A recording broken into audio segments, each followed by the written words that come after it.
Welcome back. If you've spent any time in personal finance circles, online forums, YouTube comments, dinner table conversations, you've almost certainly encountered the great debate. You say stocks, someone says, but what about real estate? You say real estate, someone fires back with, but the S&P 500 does better long term. And the argument goes in circles, usually getting louder and less enlightening as it goes. Today, we're going to have that debate properly. We're going to take a hypothetical $100,000, a number large enough to be meaningful in both asset classes, put it to work in each, and follow the money. What do the actual returns look like? What are the hidden costs each side tends to ignore? What does the academic research say? And ultimately, which one is better, or is the answer more nuanced than the Twitter fight suggests? Fair warning up front, I'm going to give you an honest answer, which means the answer is not a clean, satisfying, winner-takes-all verdict. But I promise you'll come out of this with a framework that is far more useful than anything the real estate always wins crowd or the just buy index funds crowd is going to give you, because the right answer depends on variables that are specific to you, and understanding those variables is the whole game. A 2023 survey by Gallup found that 34% of Americans identified real estate as the best long-term investment, compared to 26% who chose stocks, 24% who chose gold, and 13% who chose savings accounts or CDs. These preferences have been remarkably stable for nearly 2 decades, even as the empirical data on long-run investment performance has consistently shown a more complicated picture than popular belief suggests. So let's look at that empirical data. Let's go side by side. Chapter 1. The raw numbers, what the long-run stock market data actually shows. Let's start with what the long-run stock market data shows, because this is where stocks make their strongest case. If you took $100,000 and put it into a low-cost S&P 500 index fund in January 1990 and did absolutely nothing, no additions, no withdrawals, just let it sit, by early 2025, it would have grown to approximately $2.3 million. That is a compound annual growth rate of roughly 10.5% per year before adjusting for inflation, and approximately 7.5% after inflation. Research by Ibbotson Associates, now integrated into Morningstar's historical data series, shows that U.S. large-cap equities have delivered an average annual nominal return of approximately 10% to 10.5% in rolling 30-year periods since 1926. After inflation, the real return has averaged around 7%. This makes U.S. equities the highest returning major asset class in recorded financial history over long holding periods. Now, here's what makes stocks especially powerful as an investment vehicle. Those returns require almost nothing from you. No maintenance, no tenants, no property taxes, no roof repairs, no insurance premiums, no vacancy risk, no zoning battles. You put the money in, it compounds, and you collect the result. The friction is essentially zero. Additionally, stocks offer something real estate fundamentally cannot: instant diversification. When your $100,000 goes into a total market index fund, it's immediately spread across thousands of companies in dozens of industries across multiple countries. The catastrophic failure of any single company, even a large one, barely registers in your portfolio. This is not a small advantage. It is one of the most powerful risk reduction tools in all of investing. Nobel Prize-winning economist Harry Markowitz, whose modern portfolio theory laid the intellectual foundation for index investing, demonstrated mathematically that diversification, owning many uncorrelated assets simultaneously, is the only free lunch in finance. It reduces portfolio volatility without reducing expected return.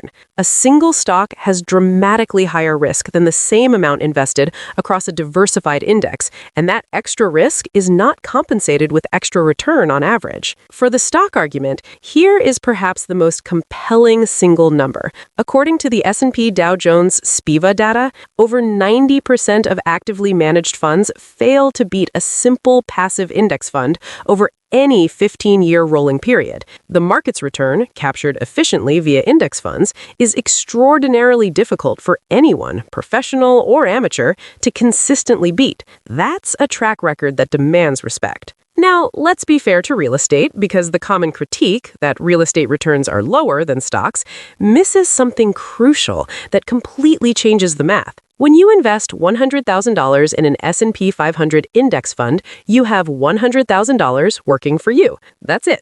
$100,000 generating stock market returns. But when you invest $100,000 as a 20% down payment on a $500,000 rental property, you have $500,000 of real estate appreciating, while only $100,000 of your own money is at risk. This is the power of leverage, and it fundamentally changes the return calculation in a way that makes a simple stocks returned 10%, real estate returned 4% comparison deeply misleading. A landmark long-run study by Oscar Jorda, Katharina Knoll, Dmitry Kuvashin, Moritz Schulerich, and Alan Taylor, published in the Quarterly Journal of Economics and widely considered the most comprehensive historical analysis of asset class returns across 16 countries, found that over the period from 1870 to 2015, residential real estate and equities produced remarkably similar total returns, approximately 7 to 8% annually in real, inflation-adjusted terms.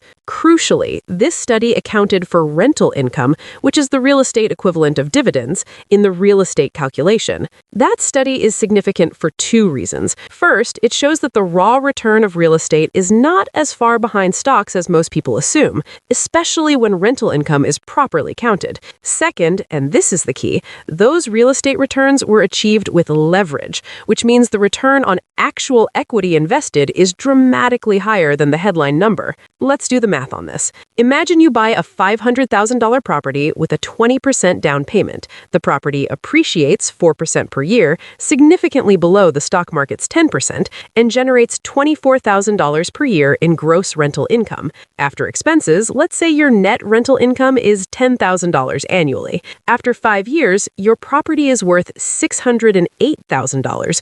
Your equity, what remains after paying off the portion of the mortgage you've repaid, is now around $155,000 on a $100,000 initial investment, plus $50,000 in net rental income collected, plus the tax benefits we'll get to shortly. The total gain is substantial, even at a modest appreciation rate, because you are playing with 5 times your money. Round 1 verdict. On raw returns, it depends entirely whether you account for leverage. Unleveraged real estate clearly underperforms. Leveraged real estate, which is how most real estate investing actually works, competes seriously or even exceeds stock returns in many scenarios, especially over long holding periods with strong local markets. Chapter 2. The hidden costs. What each side conveniently ignores. The real cost of stock investing. The stock market camp tends to present their case cleanly. Low expense ratios, no maintenance, pure compound growth. And this is mostly true.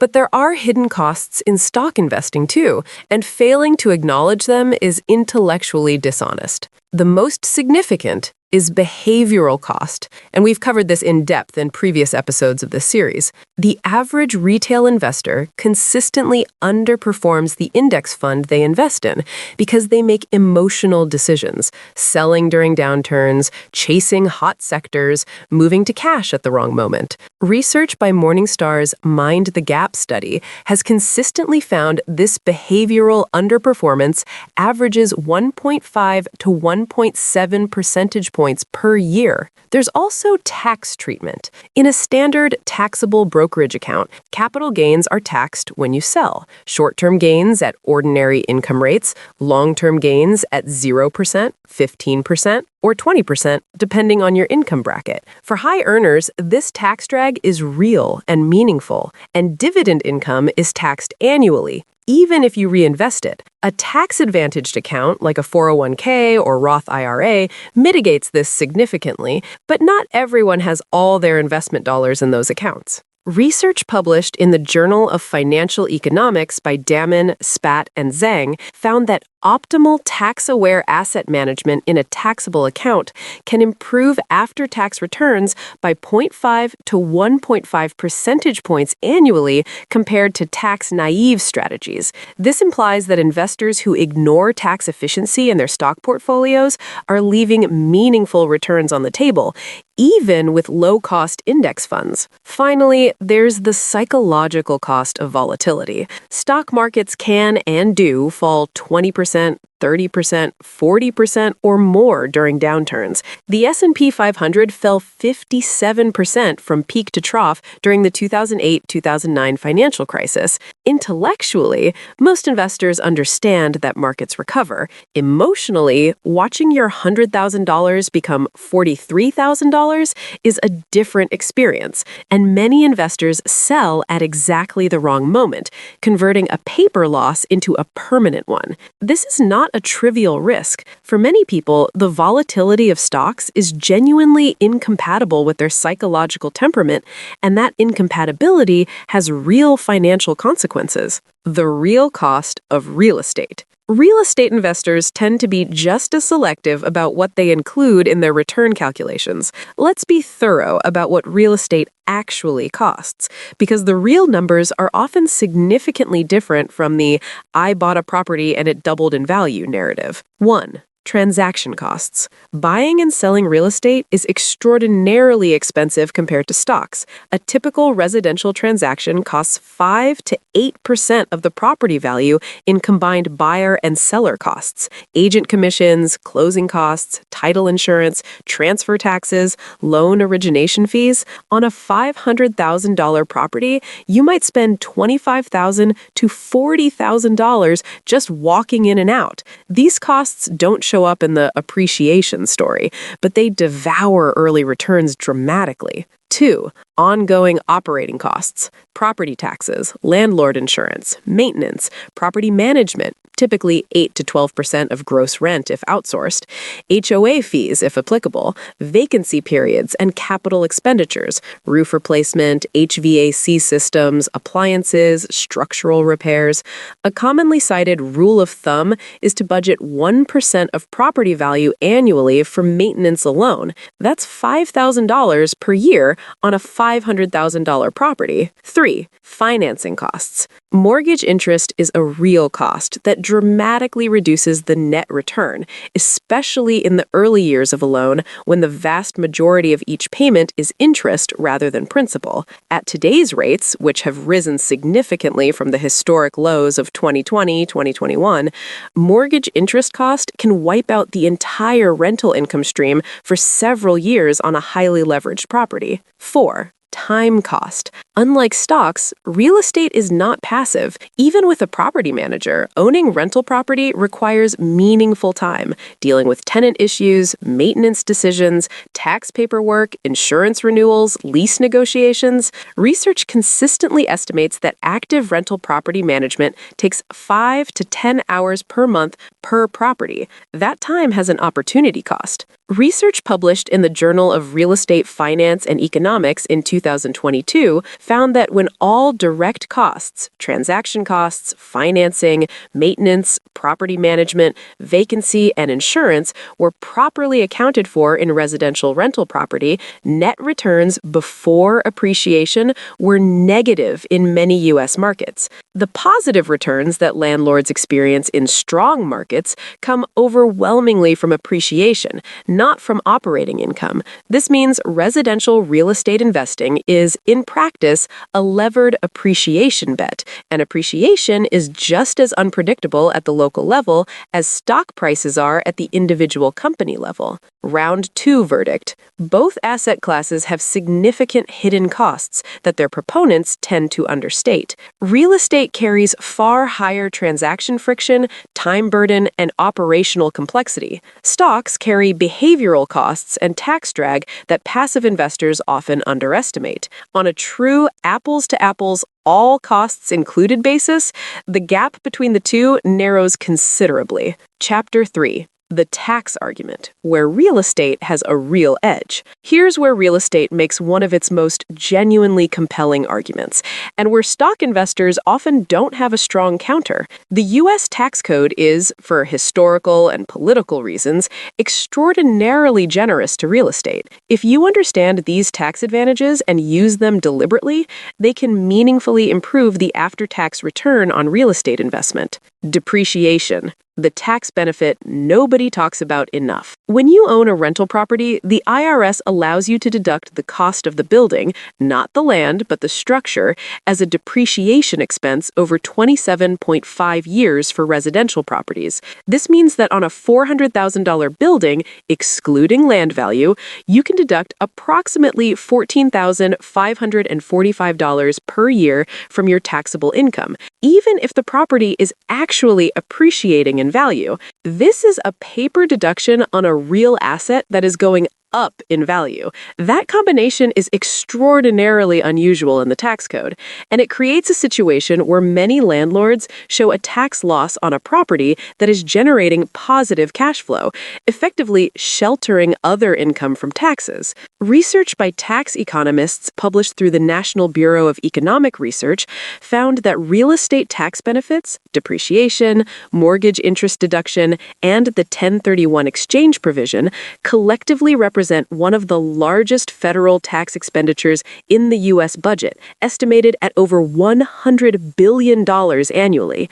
For individual investors, these provisions can improve after-tax returns by 1 to 2 percentage points annually compared to an identical pre-tax return without the tax benefits. The 1031 exchange, deferring capital gains indefinitely. Another remarkable tax provision available to real estate investors, but not to stock investors, is the 1031 exchange, named after Section 1031 of the tax code. It allows you to sell an investment property and immediately reinvest the proceeds into a new investment property of equal or greater value without paying capital gains tax at the time of sale. In practice, a sophisticated real estate investor can roll gains from property to property throughout their lifetime, continuously deferring capital gains taxes until death, at which point their heirs receive a stepped-up cost basis, potentially eliminating the deferred tax liability entirely. This is a legal,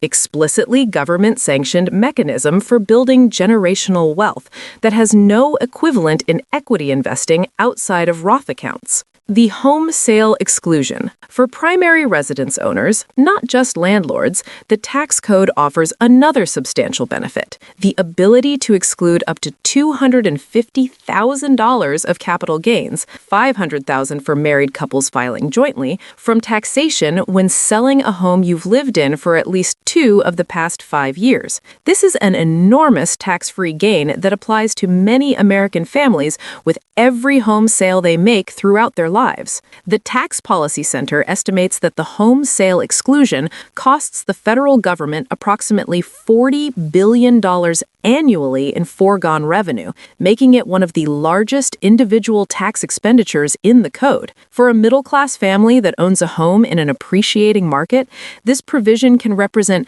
tens of thousands to hundreds of thousands of dollars in tax-free gains over a lifetime of real estate ownership. Round 3 verdict. Real estate wins this round clearly. The combination of depreciation, 1031 exchanges, the home sale exclusion, and mortgage interest deductibility gives real estate investors a tax toolkit that stock investors simply don't have access to unless they use tax-advantaged retirement accounts, which have strict contribution limits. After tax, this advantage is worth 1 to 2 percentage points per year to a disciplined real estate investor. Chapter 4. Liquidity, control, and concentration risk. Liquidity. Stocks win, and it matters more than people admit. Let's talk about something that rarely gets the attention it deserves in this debate. Liquidity. Your ability to access your money when you need it. With a stock portfolio, liquidity is essentially instant. You can sell any position on any trading day and have cash in your account within 2 business days.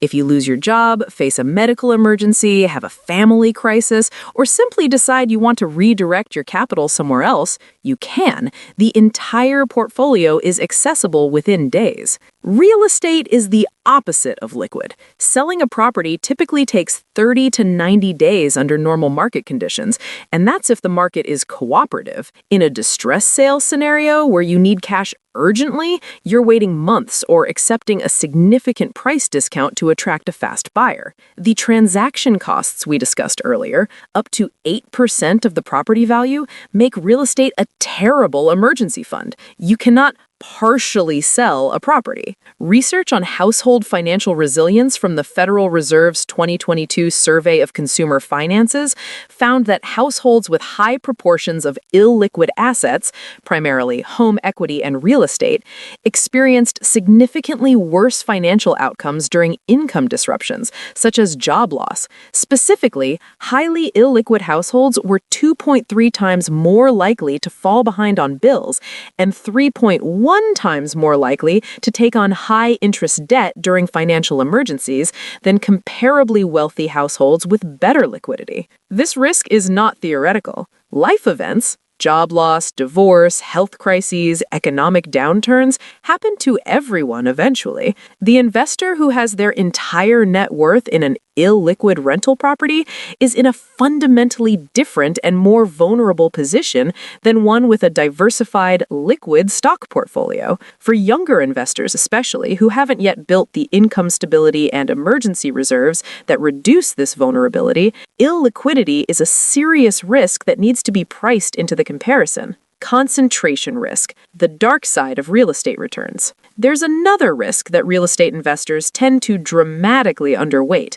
concentration. When you own 1 or 2 rental properties, the overwhelming majority of your net worth is tied in a handful of physical assets in specific geographic locations. If your city's economy declines, if a major employer leaves town, if the neighborhood changes unfavorably, if natural disaster strikes, if zoning regulations shift, your entire investment thesis can be undermined. This is not a hypothetical concern. Detroit housing prices declined by over 80% from peak to trough between 2006 and 2012. Puerto Rico's real estate market was devastated by Hurricane Maria in 2017. Many mid-size American cities experienced 30 to 50% peak-to-trough real estate declines in the aftermath of 2008. These events were catastrophic for landlords concentrated in those markets, while stock market investors were fully diversified across the entire economy and recovered within a few years. A study by economists Christopher Mayer and C. Tusreal Somerville, published in the Journal of Urban Economics, found that residential real estate prices at the local market level exhibit significantly higher volatility than commonly reported national averages, because national averages smooth out dramatic local variations. In any given decade, it is common for some metro areas to see real appreciation of 50% or more, while others see real declines of 20% or more. A real estate investor is essentially making a single concentrated bet on local economic conditions, which is a fundamentally different risk profile than broad stock market diversification. Round 4 verdict. Stocks win this round handily on both liquidity and diversification. These are not minor points. They are fundamental characteristics that determine how your wealth behaves during the inevitable financial shocks of a long life. Real estate's illiquidity and concentration risk are genuine and significant disadvantages that rarely appear in the real estate always wins narrative. Chapter 5, the psychological dimension. Which asset you'll actually stick with? Here's the part of this debate that almost no one talks about, and I think it may be the most important factor of all for most individual investors. Not the math, not the tax treatment, not the liquidity, but the psychology of which asset you will actually hold through difficult periods, contribute to consistently, and manage well over a decade or more. Why real estate investors often hold longer. There is a consistent finding in behavioral finance research. Real estate investors tend to hold their properties through downturns more persistently than stock investors hold their portfolios. The reason is largely psychological. Real estate is a physical, tangible asset that people understand intuitively. You can walk through it. You can see what you own. The value doesn't flash across a screen in real time. And crucially, you can't sell it in a panic at 2 a.m. when financial headlines are terrifying. Research by economists David Leibson and colleagues at Harvard studying retirement savings behavior found that asset tangibility significantly influences holding duration, a concept the researchers termed salience bias. Physical assets that investors can see, touch, and viscerally understand are held for significantly longer periods than abstract financial instruments, all else equal. In practice, this means that many real estate investors inadvertently benefit from their own illiquidity. They cannot panic sell, so they don't. This forced holding is not always good. Sometimes selling is the right decision, but for long-term wealth building, where the biggest enemy is emotional selling at market bottoms, the psychological lock-in of real estate ownership can produce better actual investor outcomes, even when the theoretical return of stocks is higher. Why stocks suit some investors better? On the other hand, there are investors for whom the tangibility and management demands of real estate are a liability rather than an asset. Not everyone wants to manage tenant relationships. Not everyone is suited to dealing with maintenance calls at inconvenient times.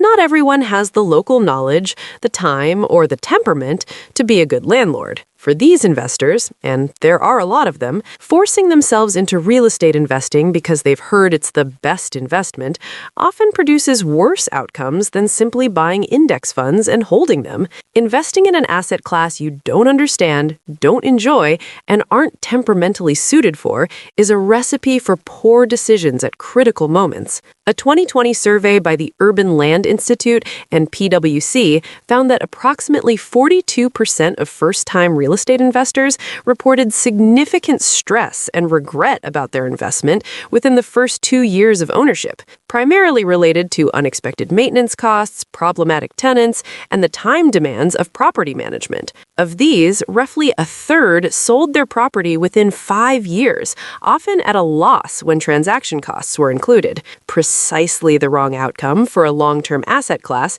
that rewards patience above almost everything else. The best investment is the one you can actually execute well, which includes holding through volatility, contributing consistently, making sound decisions under pressure, and managing the asset appropriately over time. For some people, that's stocks. For others, it's real estate. For many, it's both. Chapter 6. The actual answer. A framework, not a winner. Okay, after all of that, what's the verdict? Stocks or real estate? Here's my honest answer, backed by the research we've covered. Neither wins universally, and anyone who tells you otherwise is selling something. What the data actually shows is that both asset classes have delivered comparable long-run returns, roughly 7 to 8% per year in real terms over sufficiently long periods, when measured properly and completely. The difference in outcomes comes almost entirely from how each investor uses each asset class, not from some inherent superiority of one over the other. With that said, here is a practical decision framework based on the evidence we've covered. These are not rules. They are guidelines for thinking through which asset class or what combination of both makes sense for your specific situation. Stocks are likely the better choice if you are early in your wealth-building journey and prioritize liquidity and diversification over the leverage advantage of real estate. You don't have the time, temperament, or local expertise to manage rental properties effectively because a mismanaged property underperforms a properly held stock portfolio reliably. You're investing in tax-advantaged accounts, 401k, Roth IRA, where the tax efficiency of real estate is less relevant because your account is already tax-sheltered. You live in a high cost of living market where the price-to-rent ratio makes cash flow neutral or negative real estate extremely difficult to find at any reasonable leverage level. You value simplicity and the ability to implement a world-class investment strategy with minimal ongoing attention and effort. Real estate is likely the better choice if you have access to below-market properties through professional networks, relationships, or specialized knowledge that offer genuinely favorable price-to-rent ratios. The worst-kept secret in real estate investing is that the deal quality at acquisition determines most of the outcome. You're in a market with strong rental demand, constrained supply, and a history of steady appreciation. Not all markets are equal, and local knowledge is a genuine edge. You're in a high income tax bracket and can fully utilize the depreciation, 1031 exchange, and other tax provisions that real estate offers. For high earners, these benefits are substantial. You have the temperament and interest to be a good landlord, or the budget to hire professional property management and still produce acceptable returns. You're comfortable with illiquidity and already have a liquid emergency fund and a diversified portfolio elsewhere. The research-backed optimal approach for most people, here's what the academic research on household wealth building consistently supports as the optimal approach for most individual investors. Not the most exciting approach and not the approach anyone is going to make a viral video about, but the one with the most consistent evidence behind it. A comprehensive study by economists Faguring and Pistafari, published in the Review of Economic Studies, one of the most rigorous analyses of household wealth accumulation ever conducted, covering over 30 years of Norwegian household data, found that the wealthiest households were consistently distinguished not by a single asset class preference, but by high savings rates, diversification across multiple asset types, long holding periods, and low investment costs. No single asset class dominated the portfolios of the most financially successful households. Rather, it was the combination of disciplined saving, diversification, patience, and cost control that drove exceptional outcomes. In practical terms, this translates to invest in low-cost index funds through tax-advantaged accounts as your foundation. Add real estate, ideally starting with a primary residence that you can eventually convert to a rental or sell with the home sale exclusion tax benefit when you have the financial stability, local knowledge, and temperament to manage it well. Neither all in on stocks nor all in on real estate. Both, in proportions suited to your situation, held for decades. I want to close with this. The stocks versus real estate debate is, at its core, a proxy debate for a much more important question. And that question is not which asset class wins, it's how do I build my personal financial life in a way that generates real, lasting wealth over the long run? The answer to that question is not an asset class. It is a set of behaviors, a high savings rate, consistent contributions, long holding periods, low costs, appropriate diversification, and emotional discipline during downturns. These behaviors, applied to either stocks or real estate or both, produce wealth. The absence of these behaviors in either asset class produces mediocrity or worse. So instead of asking, should I buy stocks or real estate, ask yourself, what am I willing to learn, manage, and hold through difficulty for the next 20 years? What gives me the best chance of actually following through? That answer is different for everyone, and it's more honest and more useful than anything the loudest voices in this debate are offering. If this gave you a clearer framework for thinking about this decision, even if it didn't give you a clean answer, share it with someone who's wrestling with the same question. Drop a comment below telling me which side of this debate you're on and why. I read everyone. Subscribe for the next video in this series. See you there.